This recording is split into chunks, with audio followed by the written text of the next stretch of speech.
my name is Deandra Green, and I'm a part of Group 6. Our group decided to take a deeper look into health communications and how tobacco companies can deliver effective messaging and effective ways to prevent the use of e-cigarette usage, which is becoming really common in the adolescent age group. You see on television all the time about teens and vaping, or you probably know a teenager yourself that actually vapes. My little brother actually vapes, unfortunately, but it's definitely a really hot topic right now. So we wanted to just dive in and to really look at the messaging and to figure out what is the most effective in reaching the audience. For the literature review, we decided to take a few articles and then combine the ones that we found to be the most effective for our research. It was interesting because we really had to sort through things, and I know to get a really good feel for your research, you have to sort out the bad ones. But we thought since this was a really hot topic that, it wouldn't be as bad. It turned out to be a challenge, but it was very rewarding in the end to actually figure out the ones that actually would work for our research. One article in particular that I got to look at is called Up in Vapor, Exploring the Messages of E-Cigarette Advertisements. In the article, the researchers explored marketing tactics that were being used to persuade people to use e-cigarettes. They looked at advertisements on different channels, specifically YouTube. So I was kind of taken back because I'm like, why did they choose YouTube? I mean, what about Instagram and Facebook and things like that? But it turns out YouTube is where adolescents actually spend the majority of their time. I learned that cigarette advertisements are banned. I don't know why I didn't realize that. But they had been banned for a while, but e-cigarette advertisements are not banned, and they're certainly on the rise. These companies are getting truly crafty on how they are getting their messaging out there. So the researchers looked at 29 clips on YouTube, and they only viewed the ones that were actually placed by e-cigarette companies themselves. They chose not to use advertisements or view any advertisements by third-party companies, but rather those directly from the e-cigarette companies themselves, the ones that they were actually putting out there.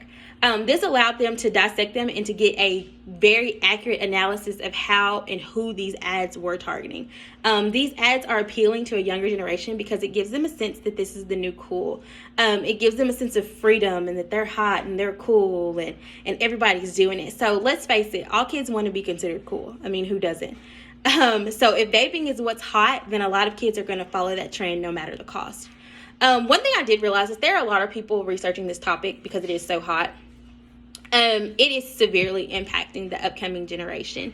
I watch Good Morning America just about every day when I'm getting dressed for work. And there for a while, every morning there was a story about vaping and teens and how it was severely impacting them.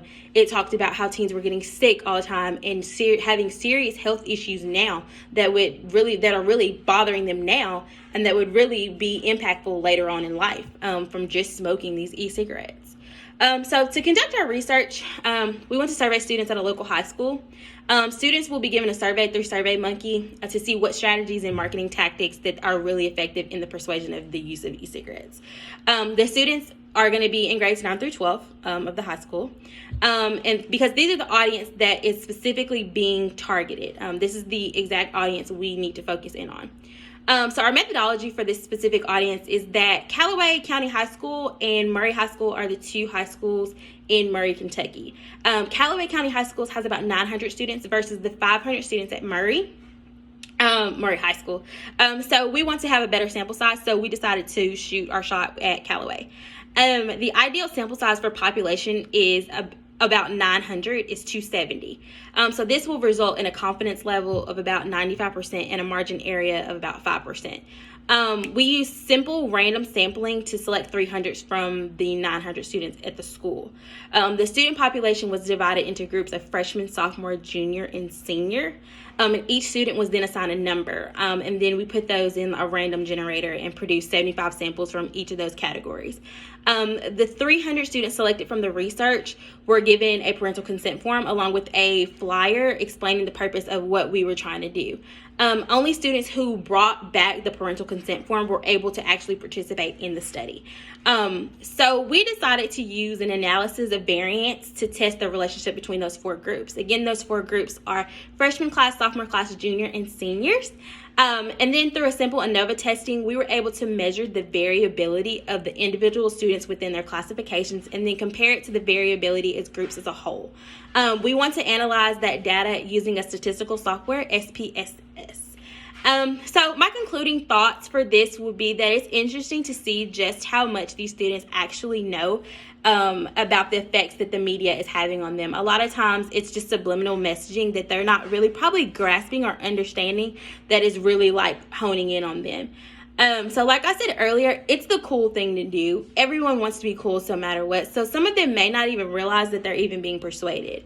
As far as limitations go, we want to think of things like, what if we can't get enough students to participate? You have to get a parental consent form, and some people may not want their child to participate in this research.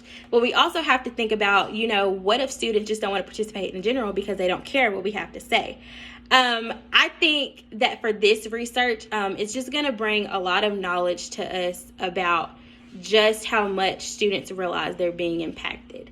This for me was a very, very interesting topic to research. I learned a lot just by reading all the articles and doing the literature review and things like that I didn't even know before. So overall, this was a great experience, and it has truly been a good one.